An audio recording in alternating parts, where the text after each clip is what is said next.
menyempurnakan satu dengan yang lainnya. Itu dibutuhkan toleransi.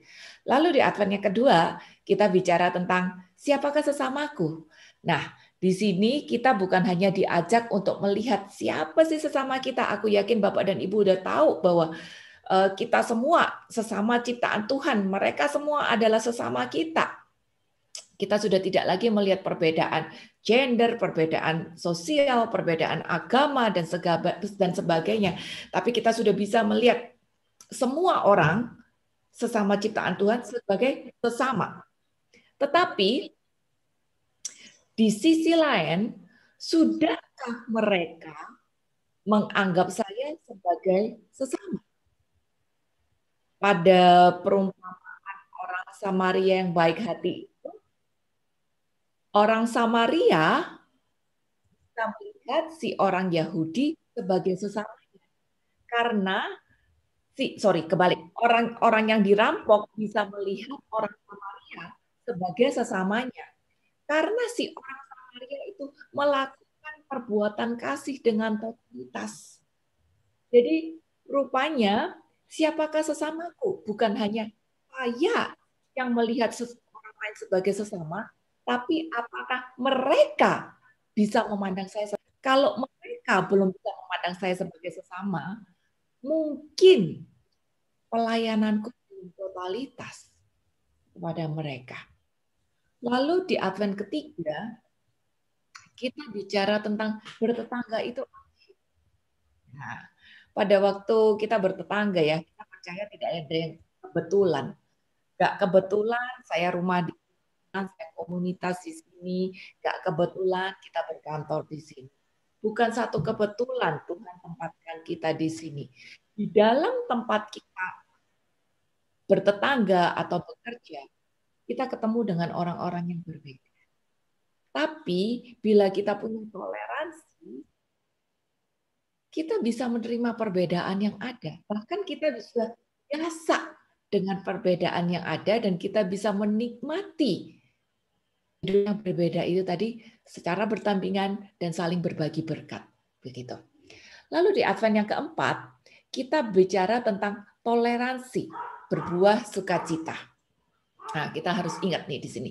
Salah satu ciri orang Kristen yaitu adalah kita bisa bertoleransi.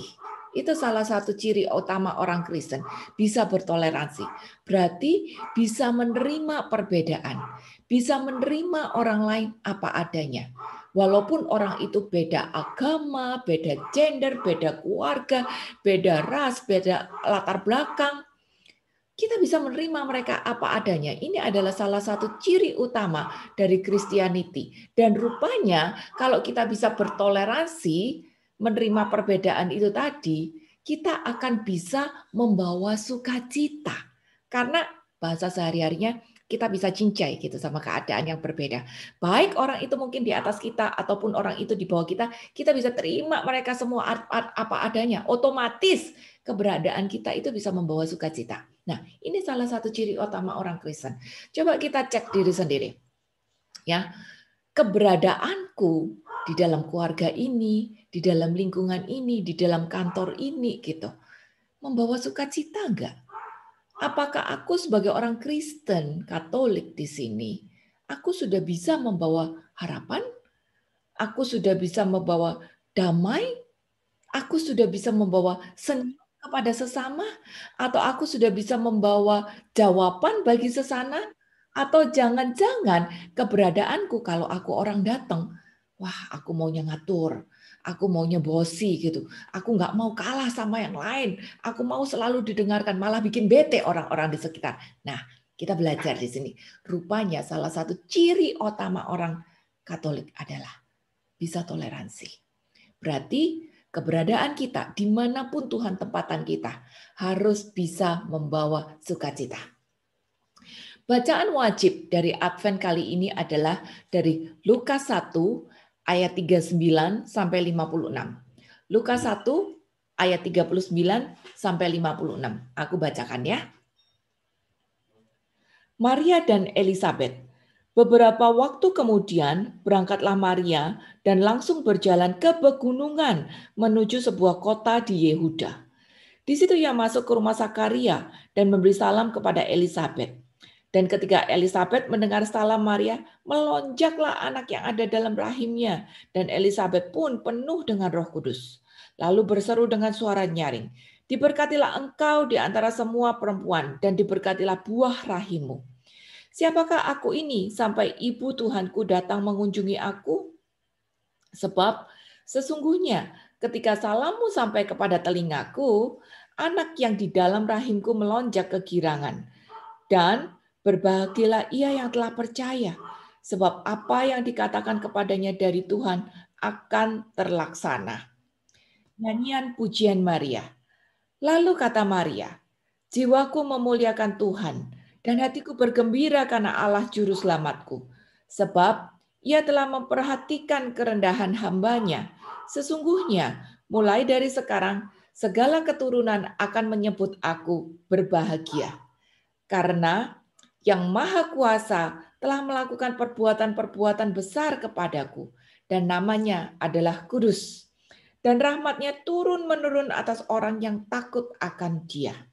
Ia memperlihatkan kuasanya dengan perbuatan tangannya dan mencerai-beraikan orang-orang yang congkak hatinya. Ia menurunkan orang-orang yang berkuasa dari tahtanya dan meninggikan orang-orang yang rendah. Ia melimpahkan segala yang baik kepada orang yang lapar dan menyuruh orang yang kaya pergi dengan tangan hampa. Ia menolong Israel hambanya karena ia mengingat rahmatnya seperti yang dijanjikannya kepada nenek moyang kita, kepada Abraham dan keturunannya untuk selama-lamanya. Dan Maria tinggal kira-kira 3 bulan lamanya bersama dengan Elisabet, lalu pulang kembali ke rumahnya. Nah, Bapak dan Ibu, di sini kita lihat ya, bagaimana Bunda Maria dan Elisabet bisa saling toleransi, bisa saling menerima perbedaan. Mereka mengesampingkan perbedaan yang ada. Mereka mengesampingkan posisi dan status masing-masing untuk bisa saling mengisi, untuk bisa saling memberikan sukacita itu. Kita harus ingat, hari itu posisi Bunda Maria sudah aman gitu. Dia sudah lagi tidak menghadapi resiko dirajam oleh masyarakat. Dia sudah tidak lagi menghadapi resiko diusir sama orang tua karena hamil di luar nikah gitu. Dia sudah tidak menghadapi resiko juga diceraikan sama calon suaminya. Jadi posisinya dia itu udah aman. Orang-orang udah terima dia dan bayinya, dan Bunda Maria sudah tahu bahwa dia itu adalah anak dara, anak gadis yang dinubuatkan di Yesaya 7:14. Yesaya 7:14 ini adalah nubuatan tentang kelahiran Tuhan Yesus. Bunyinya kayak begini. Sebab itu Tuhan sendirilah yang akan memberikan kepadamu suatu pertanda.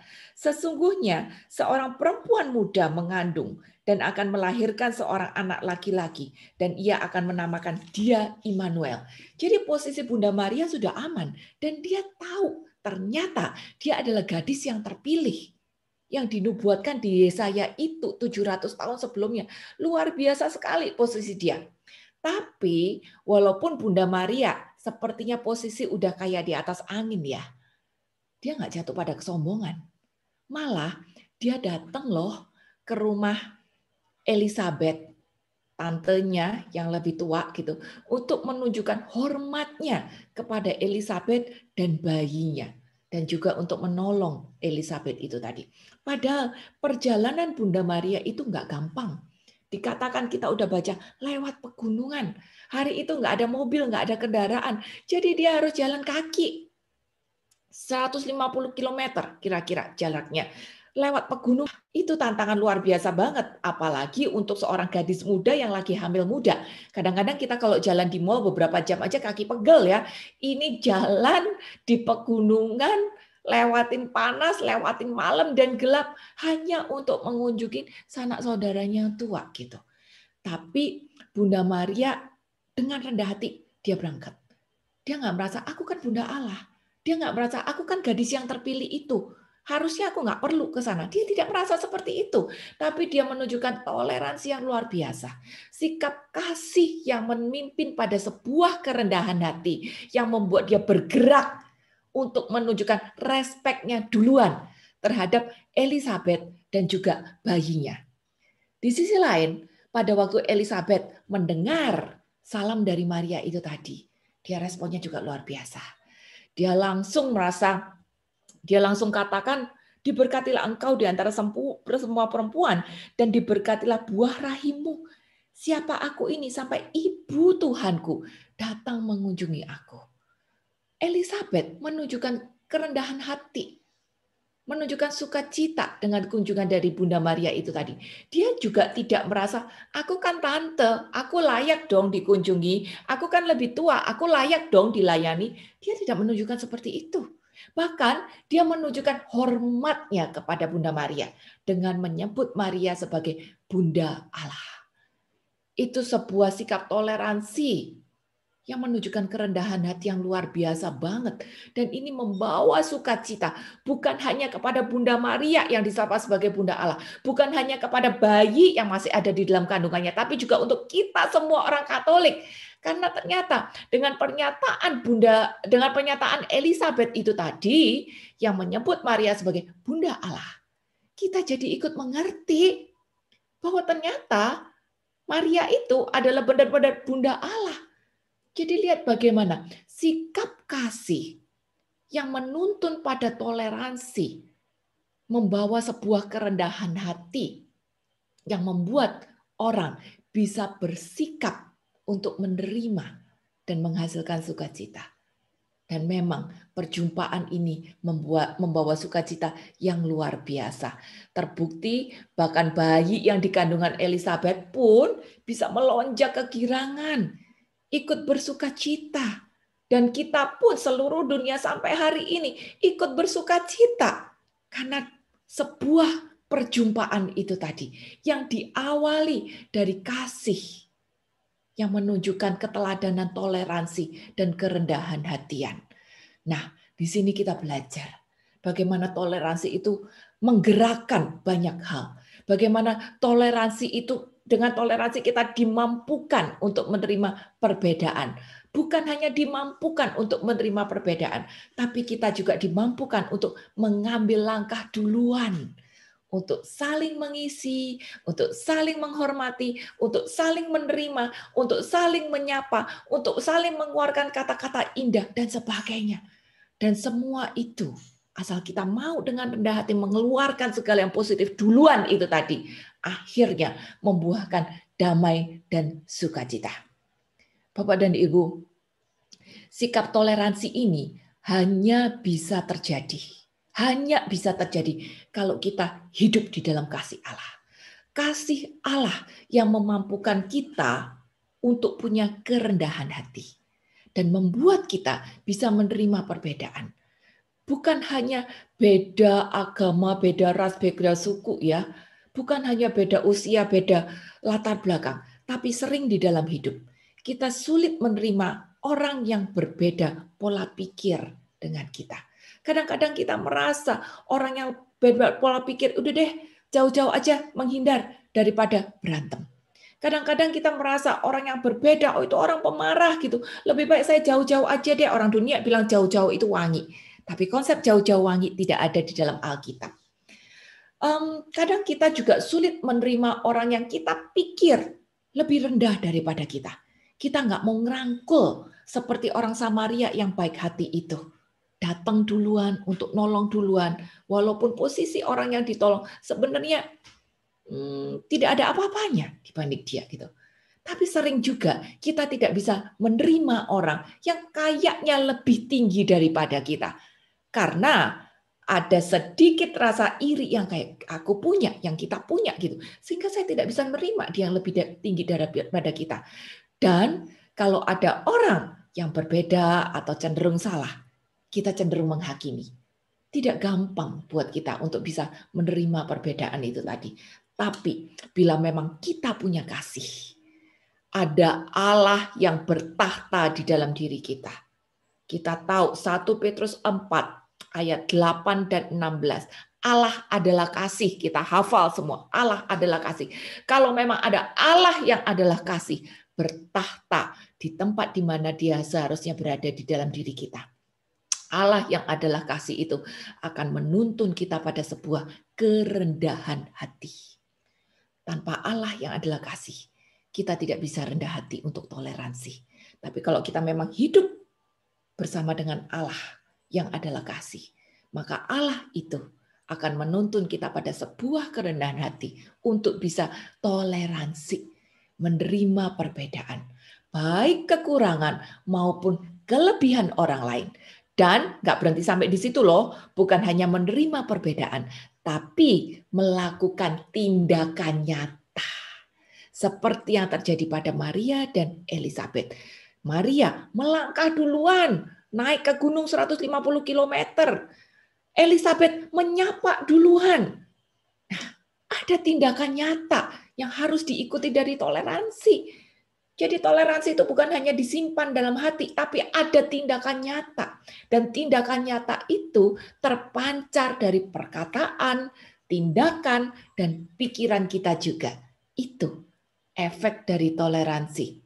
Ada kasih, menuntut pada kerendahan hati membawa kita pada pikiran positif, pada perkataan positif, pada tindakan positif, yang akhirnya mendatangkan sukacita.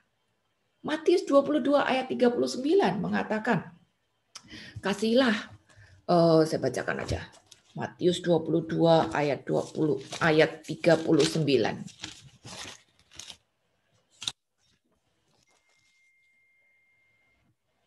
Dan hukum yang kedua, yang sama dengan itu ialah kasihilah sesamamu manusia seperti dirimu sendiri.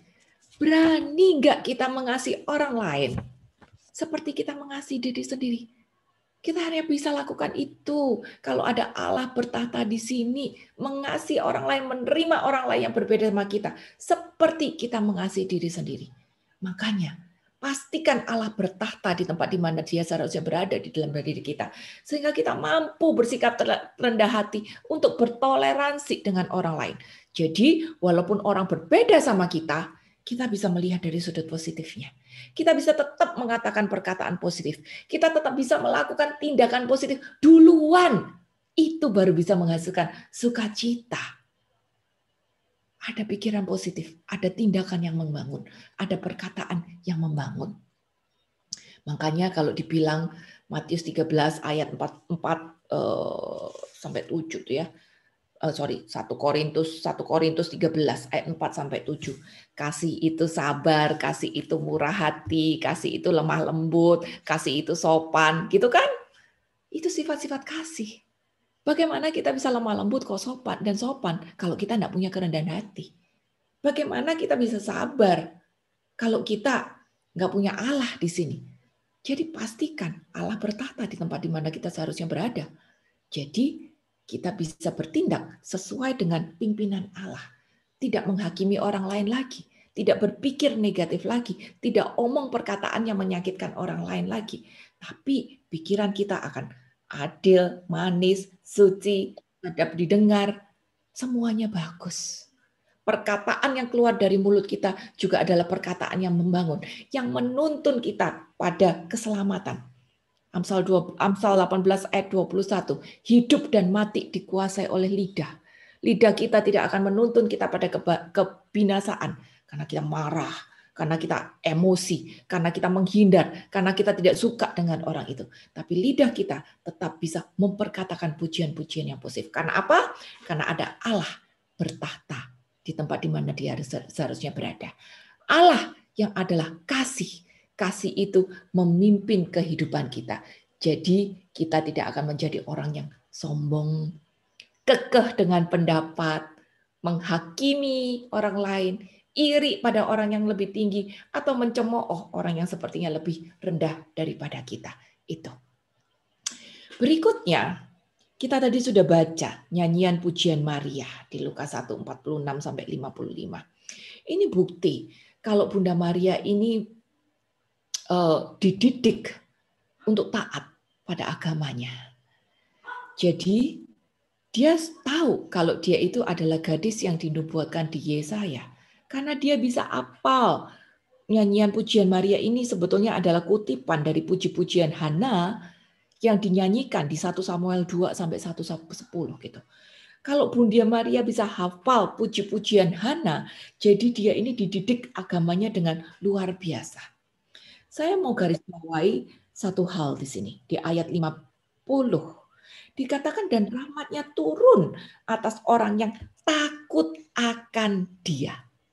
Bapak dan Ibu, rupanya kalau kita hidup bersama dengan Allah di sini, Allah yang adalah kasih menuntun kita pada kerendahan hati. Kerendahan hati akan membawa kita untuk bisa bertoleransi. Jadi pikiran positif, perkataan positif, berani bertindak duluan untuk memberikan sukacita pada orang-orang di sekitar pada sesama. Nah, ini adalah orang yang takut akan Tuhan. Takut akan Tuhan itu bukan ketakutan ya. Bukan takut dihukum, bukan takut masuk neraka, bukan takut Allah marah, enggak. Tapi takut akan Tuhan itu adalah hormat, cinta, dan takwa. Kita harus punya yang namanya roh takut akan Tuhan. Ini adalah hormat, cinta, dan takwa. Di mana karena saya cinta sama dia, hormat sama dia, takwa sama dia, saya cuman kepengen menyenangkan dia. Saya tidak kepengen mendukakan hatinya. Inilah sifat roh takut akan Tuhan. Kalau kita punya roh takut akan Tuhan, seperti Bunda Maria, maka otomatis kita akan hidup dalam ketaatan. Walaupun di hadapan kita ada orang yang nyebelin. Walaupun di hadapan kita ada orang yang sepertinya berbeda dengan kita.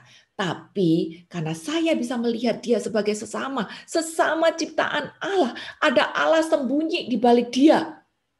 Maka saya tetap bisa taat untuk nyapa dia duluan, mengampuni dia duluan, menerima dia duluan. Karena apa? Karena aku kepengen menyenangkan Allah. Aku nggak kepengen mendukakan hatinya Allah dengan mencemooh dia, dengan marah-marah sama dia. Seperti itu.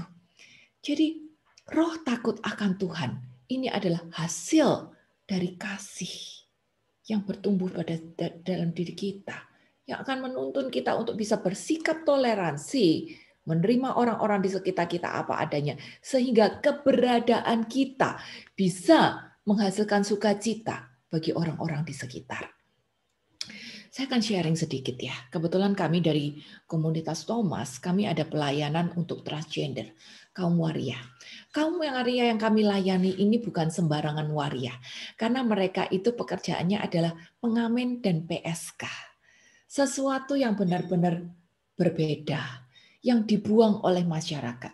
Kehidupan mereka keras karena mereka ditolak oleh orang tua, diusir sama keluarga, diusir oleh masyarakat. Sering di jalanan mereka itu dilempar batu, dijambak, ditendang, dicuri barang-barangnya, dipukulin, bahkan ada yang dimutilasi. Jadi kehidupan mereka sangat keras karena mereka ditolak oleh masyarakat.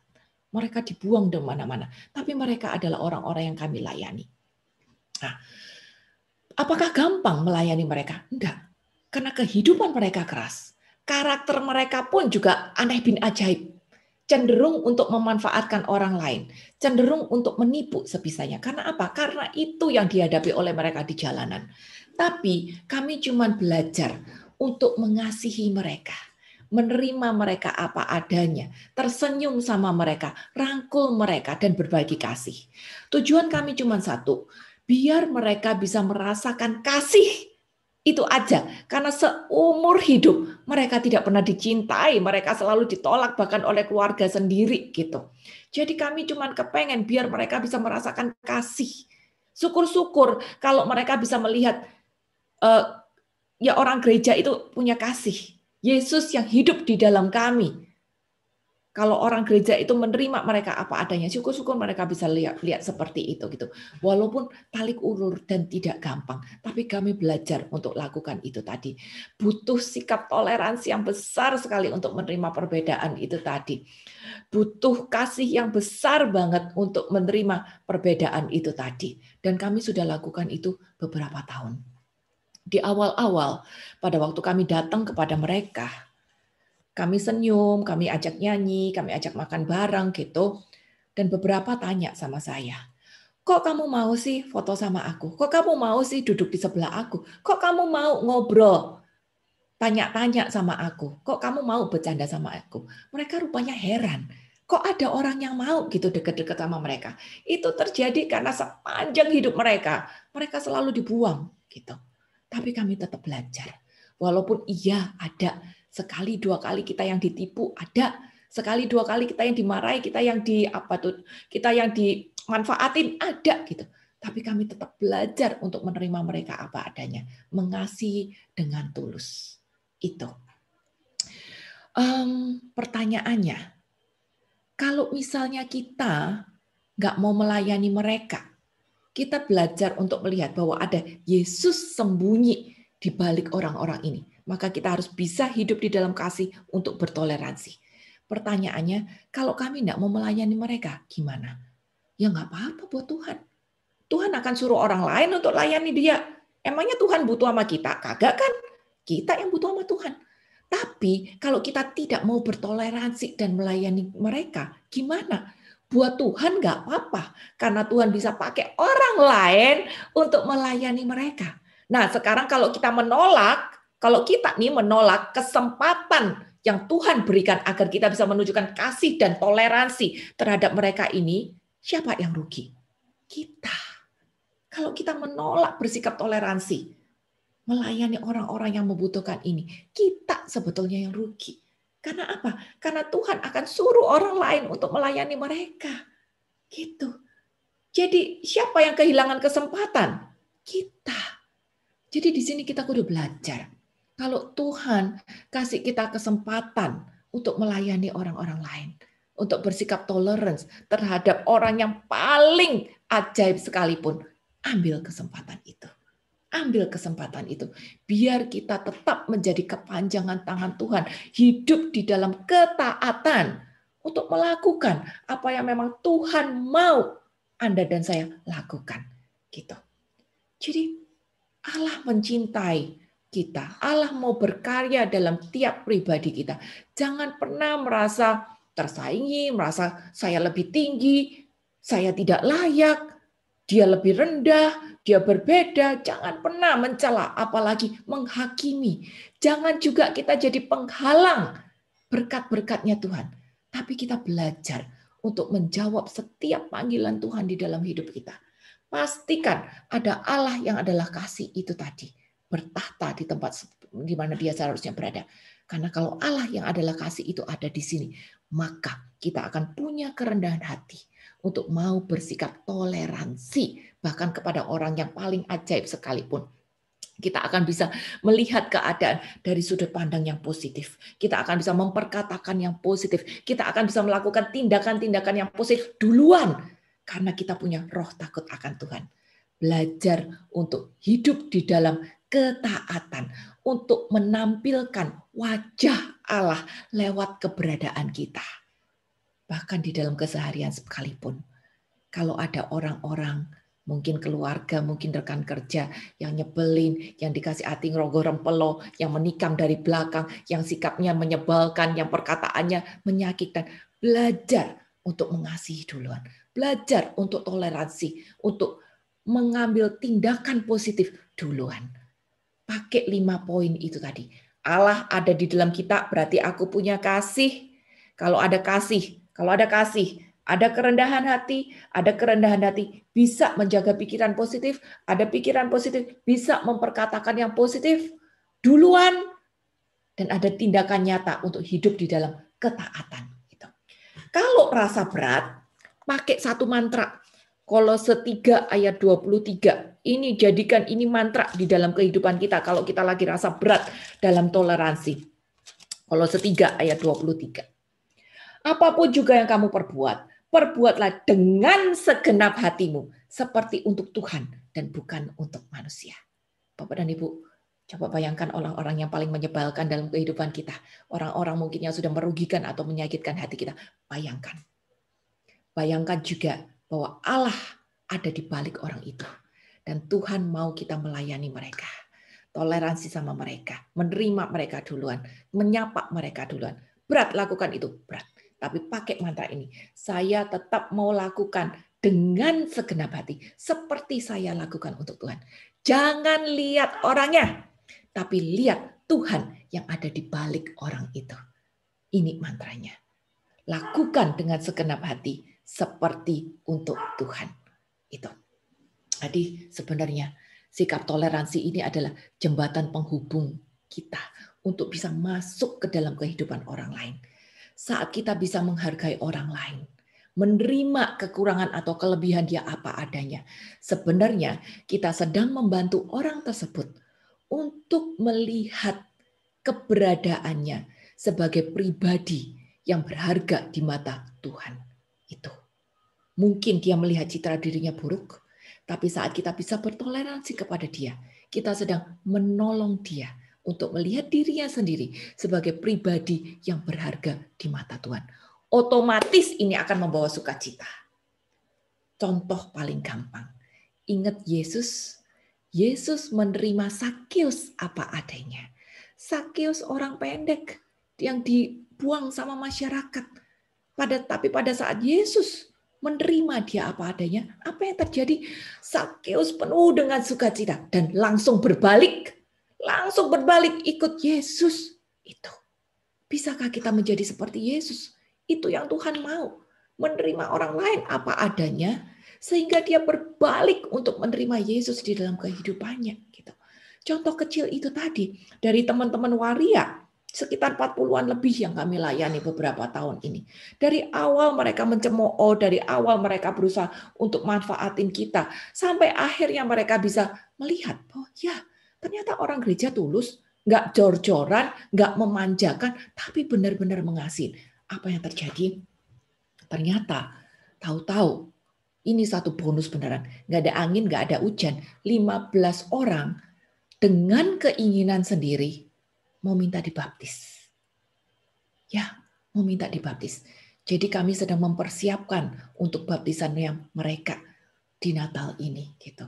Ini sesuatu yang luar biasa. Sesuatu yang luar biasa. Kami tidak pernah memaksa mereka, tapi mereka dengan keinginan sendiri. Karena apa? Karena mereka merasakan kasih itu tadi. Itu. Kita belajar juga dari Yesus yang menerima Sakeus apa adanya. Sehingga membuat Sakeus merasakan, oh ternyata Tuhan menerima aku, ternyata Tuhan mengasihi aku. Dia tidak melihat kekuranganku, dia tidak melihat masa laluku, dia menerima aku apa adanya. Ada sukacita pada diri Sakeus, dan Sakeus berbalik. Bapak dan Ibu, di zaman Yesus, intoleransi juga banyak, seperti hari ini. Buktinya apa? Orang Yahudi musuhan kan sama orang Samaria. Pemimpin agama Yahudi selalu menghina, menghakimi rakyat jelata juga. Jadi intoleransi juga sudah ada dari zaman dulu gitu. Tapi Yesus sejak dulu pun mengajarkan untuk kita bersikap toleransi. Bukan hanya sama Sakeus. Yesus rangkul wanita yang berdosa kan? Yesus makan sama-sama pendosa kan? Yesus menerima orang-orang kusta juga kan gitu. Jadi Yesus bertoleransi untuk menerima orang-orang yang berbeda. Bahkan orang-orang yang dianggap rendah sekalipun. Dia menerima mereka. Karena apa? Dasarnya satu. Kasih. Rupanya kasih itu menyembuhkan secara rohani. Saat kita membawa Allah, menawarkan Allah, menunjukkan Allah pada mereka. Itu menyembuhkan secara rohani. Yesus tidak menghakimi. Yesus tidak mencemooh. Yesus tidak memarah-marah. Dia nggak bilang, kamu dosa, kamu nggak boleh ini, kamu kan sudah begitu dulu. Enggak. Yesus sabar. Yesus baik. Nggak menghakimi, nggak menghukum juga. Nah, bagaimana dengan kita? Bisa nggak kita bersikap seperti itu? Kalau Yesus aja tidak menghakimi, who am I to judge? Kenapa saya masih menghakimi orang lain? Kenapa saya tidak bisa menerima orang lain apa adanya? Kenapa saya tidak bisa menerima perbedaan? Setiap orang bisa punya masa lalu yang buruk, tapi sedang berjuang untuk menjadi yang baik gitu. Jangan kita yang katanya beragama berawal dari sesuatu yang baik malah dipandang jelek sama orang lain karena kita susah untuk bertoleransi. Nah, di sini Yesus pun tidak menghakimi. Jadi, kenapa kita masih menghakimi? Tuhan memberikan kebaikan pada semua orang. Untuk semua orang Tuhan berikan kebaikan itu tadi. Mazmur 145 mengatakan, Mazmur 145 ayat yang ke-9 bilang, Tuhan itu baik kepada semua orang dan penuh rahmat terhadap segala yang dijadikannya. Nah, Tuhan mau kita juga seperti itu. Dan Tuhan juga sudah menunjukkan keteladanan dari bundanya sendiri dan juga Elizabeth. Bagaimana mereka bisa menerima perbedaan. Tuhan sendiri juga melakukan toleransi-toleransi seperti itu. Tuhan baik untuk semua orang. Kalau Tuhan baik sama semua orang, kenapa saya tidak bisa seperti itu? Kita juga harus belajar seperti itu. Dan pada akhirnya Tuhan mau kita menepiskan perbedaan-perbedaan yang ada. Galatia 3 ayat 28 bilang, dalam hal ini, ayat 27 deh, karena kamu semua yang dibaptis dalam Kristus telah mengenakan Kristus. Dalam hal ini tidak ada orang Yahudi atau Yunani, tidak ada hamba atau orang merdeka, tidak ada laki-laki atau perempuan, karena kamu semua adalah satu di dalam Kristus. Kita semua adalah satu. Persaudaraan yang universal karena kita semua adalah ciptaan Tuhan. Jadi Bapak dan Ibu, toleransi berbuah sukacita. Kita diminta untuk hidup di dalam kasih. Pastikan ada Allah bertahta di tempat di mana seharusnya dia berada. Karena kalau dia berada di tempat seharusnya dia berada, yaitu di dalam hati kita, maka pasti kita punya kerendahan hati. Kita tidak akan lagi melihat orang itu salah, itu berdosa, itu lebih tinggi daripada aku, itu beda status sosial sama aku, itu tidak layak karena dia jauh di bawah aku, dia transgender, dia pembohong. Enggak, kita punya kerendahan hati untuk tidak menghakimi. Kita bisa melihat sudut yang positif dari keadaan yang paling negatif sekalipun. Maka kita bisa memperkatakan perkataan yang positif, yang membangun, bukan menyakitkan. Kita bisa melakukan tindakan-tindakan kasih yang positif, yang merangkul orang, yang membuka citra diri orang. Karena hidup kita dituntun oleh roh takut akan Tuhan. Hidup di dalam ketaatan. Ini modal utama kita. Agar kita mampu untuk menjadi alatnya, bisa bertoleransi kepada sesama. Sehingga keberadaan kita bisa menghasilkan sukacita yang sesungguhnya. Tuhan Yesus memberkati.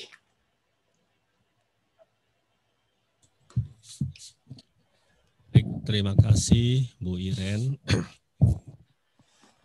Mari Bapak Ibu, kita akan masuk di dalam doa. Bapa di surga, kami mengucap syukur padamu. Kami boleh berkumpul bersama pada malam hari ini setelah kami boleh mendengarkan pengajaran daripadamu bagaimana kami harus hidup dalam toleransi kami kepada sesama yang berbuah sukacita dalam setiap hidup kami. Kini kami mengaturkan segala doa-doa kami ya Tuhan. Kami berdoa Tuhan untuk bagi para imam, biarawan, biarawati, dimanapun mereka berkarya pada saat ini. Kiranya Engkau selalu menyemangati mereka dalam setiap karya dan pelayanan mereka. Dan jauhkanlah mereka dari penularan wabah COVID-19. Biar mereka selalu dalam keadaan sehat untuk terus boleh mewartakan kabar sukacita Kristus kepada setiap orang. Kami mohon, kabulkanlah doa kami ya Tuhan.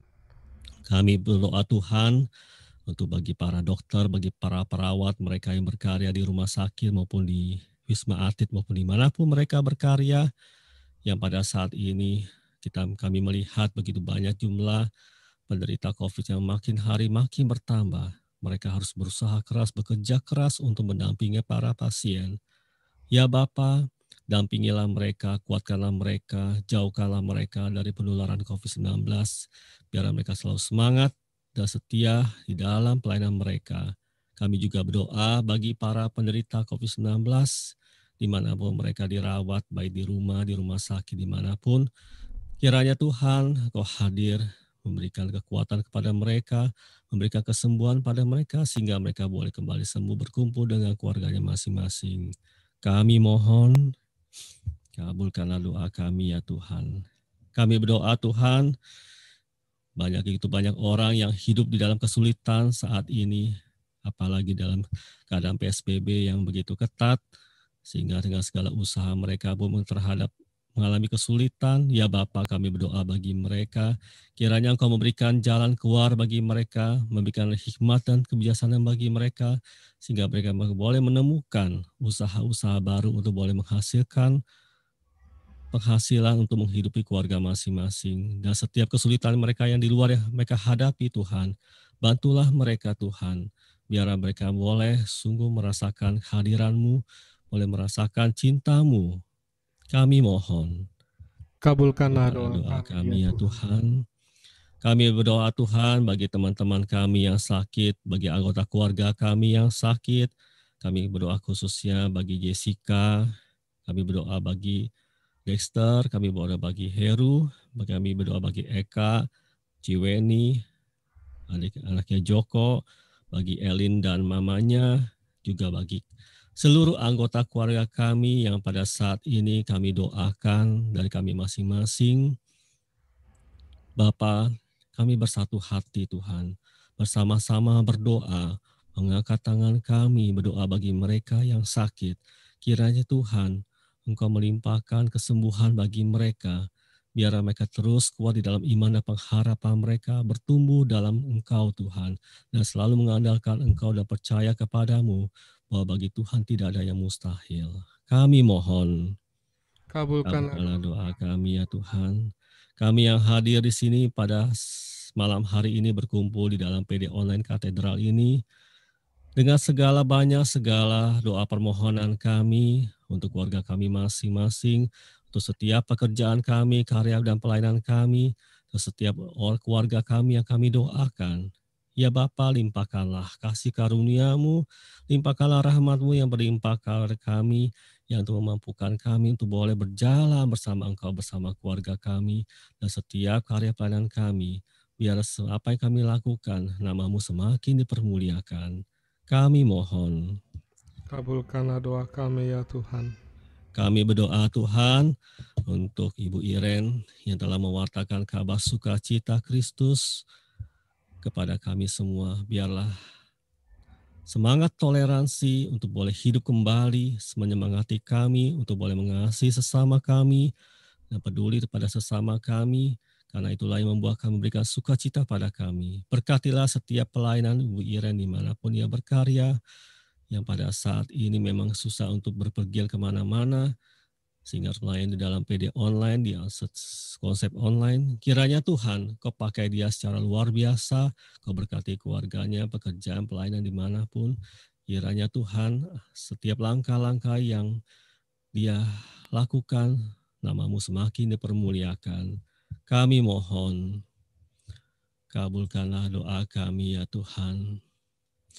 Kami berdoa Tuhan untuk bagi Jessica, kiranya Engkau memberkati kedua orang tuanya yang besok akan merayakan ulang tahun perkawinan, dan berkatilah papanya, semoga Tuhan memberikan roh kelembutan dan Kau sembuhkan dia dari jantung koroner.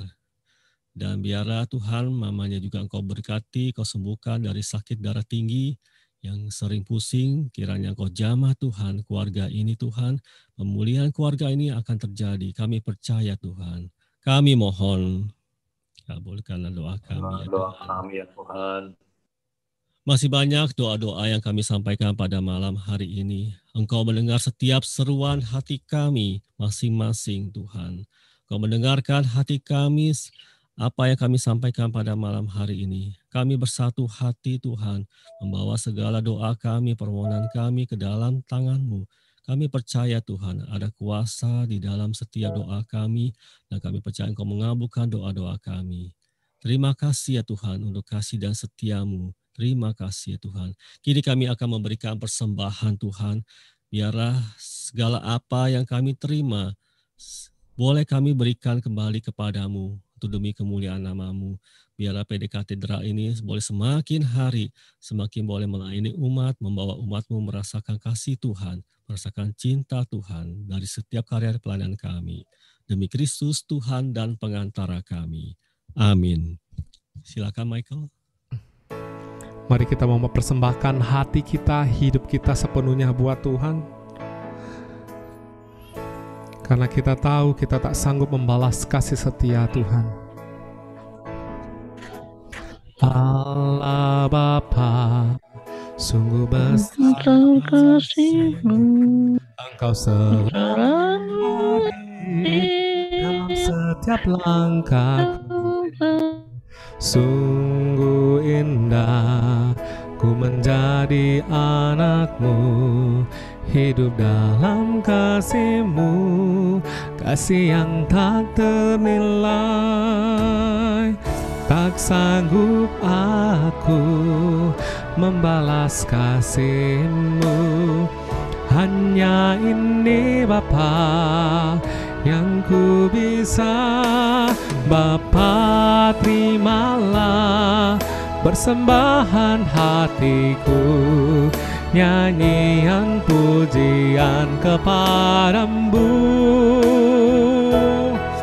Ini diriku, jadikanlah alat-Mu. Terimalah Bapa persembahan hati. Tak sanggup aku, tak sanggup aku membalas kasih-Mu, hanya ini Bapa yang ku bisa. Bapa, terimalah persembahan hatiku, nyanyian pujian kepadamu. Ini diriku, jadikanlah alat-Mu. Terimalah Bapa persembahan hati. Terimalah Bapa persembahan hati. Terima kasih Tuhan, ini persembahan hati kami untuk Engkau. Amin. Terima kasih Bapak Ibu untuk kesempatan malam hari ini kita bisa bersekutu bersama. Dan mari pada malam hari ini saya mau share sedikit kasih Tuhan, kesaksian pujian kami bersama sahabat-sahabat dari Panti Asuhan Geria Asih, ya, di mana tempat panti ini adalah tempat saya pernah berkarya bersama anak-anak, dan saya tidak bisa memberikan banyak untuk mereka, tetapi saya bisa memberikan hati saya untuk kemampuan saya untuk memuji dan memuliakan Tuhan bersama anak-anak di Panti Asuhan Geria Asih, ya. Kalau Bapak Ibu tahu, Panti Asuhan Geria Asih letaknya di Cempaka Putih, ya, Jatirawasari, ya, dekat Rumah Susun Jatirawasari. Dan ini adalah salah satu panti asuhan di bawah asuhan KAJ, ya. Bapak Ibu, inilah persembahan Natal di hatiku, ya. Dalam rangka mempersiapkan Natal, kita mempersembahkan pujian ini untuk kita semua.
kemuliaan di tempat maha tinggi,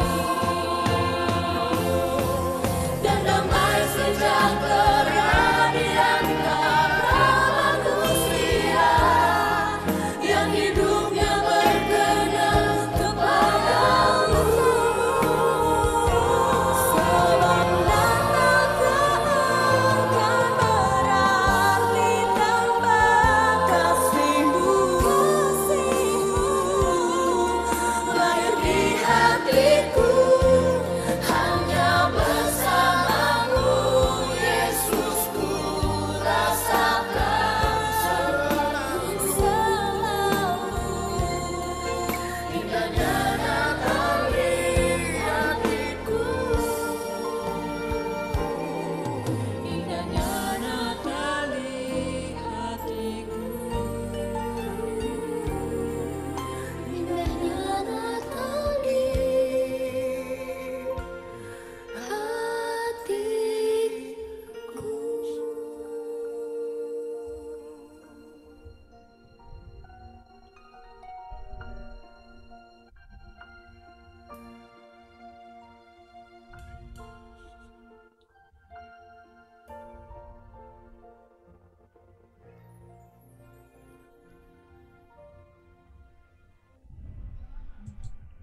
Ya, terima kasih untuk kesabarannya.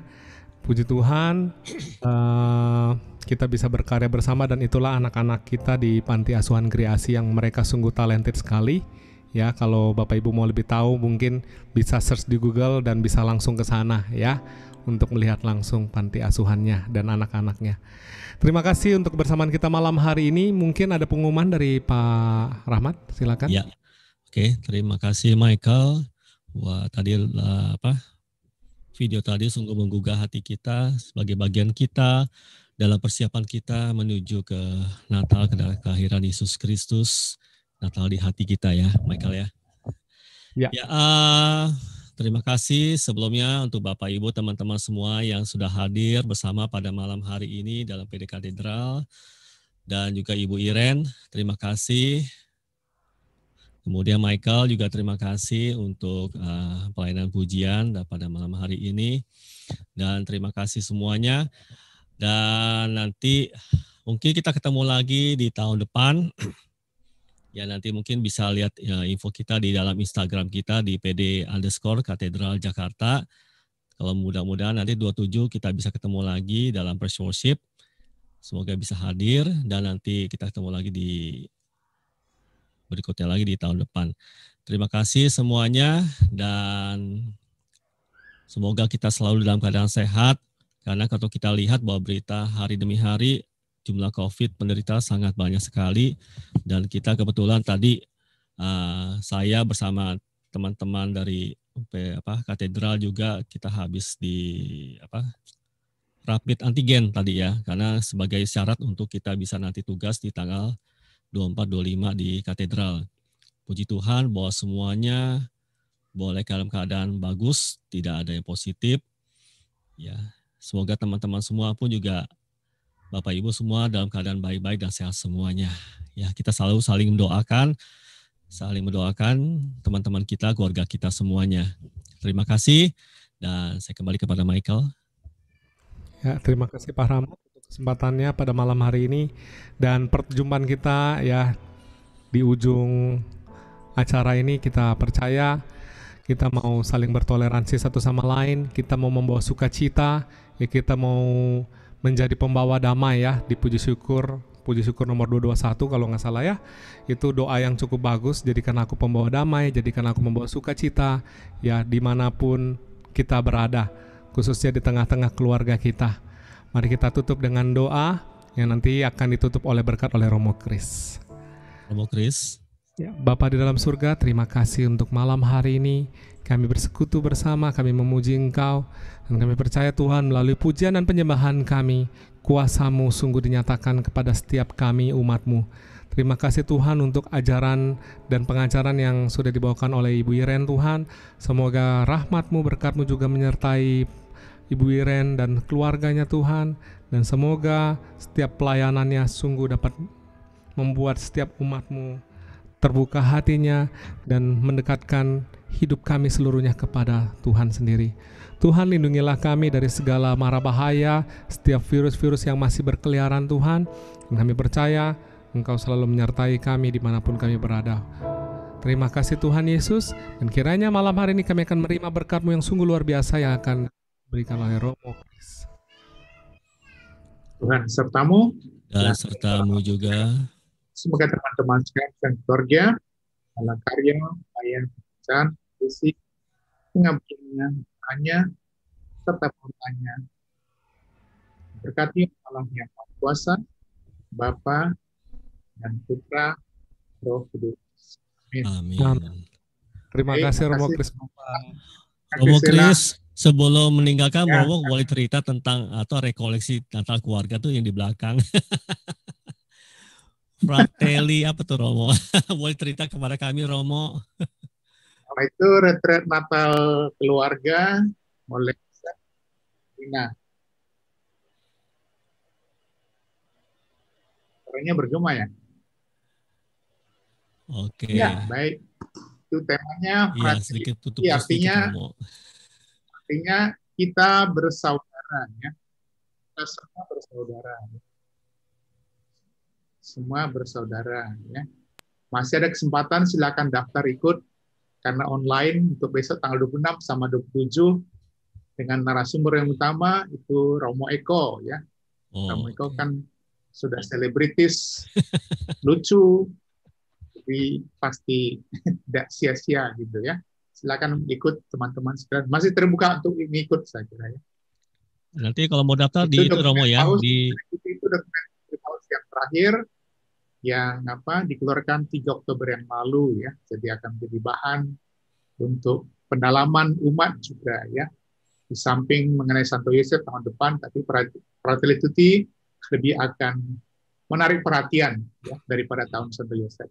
ya Romo. Itu saja saya kira. Ya, Terima Romo. kasih teman-teman yang Oke, Romo Ya. nanti kalau mereka mau daftar silakan buka di itu ya, Mo, di bpkkaj.com Romo ya, ada ya, sudah ada ya. ada. Oh ya, oke, silakan Bapak Ibu, bagi Bapak Ibu teman-teman yang mau ikut, silakan buka web bpkkaj.com ya, di sana bagian seminar nanti akan melihat Fratelli Totini dan silakan boleh mendaftar segera mungkin. Terima kasih Romo untuk berkatnya pada malam hari ini, kehadirannya juga di dalam PD Katedral. Dan silakan Michael. Mari kita membawa sukacita kita kepada saudara-saudara kita dan kepada masyarakat sekitar kita. Kita mau katakan Putri Sion nyanyilah. Putri Sion nyanyilah, soraklah Yerusalem.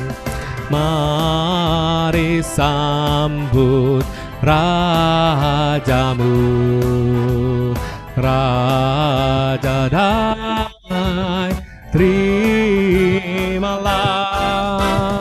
Putri Sion nyanyilah, soraklah Yerusalem. Hosiana, Hosiana, Putra Daud, namamu terpujilah. Dirikanlah tatamu maha tinggi mulia. Hosiana, Hosiana, Putra Daud, namamu terpujilah, namamu terpujilah, namamu terpujilah. Bapak Ibu, sebelum kita berpisah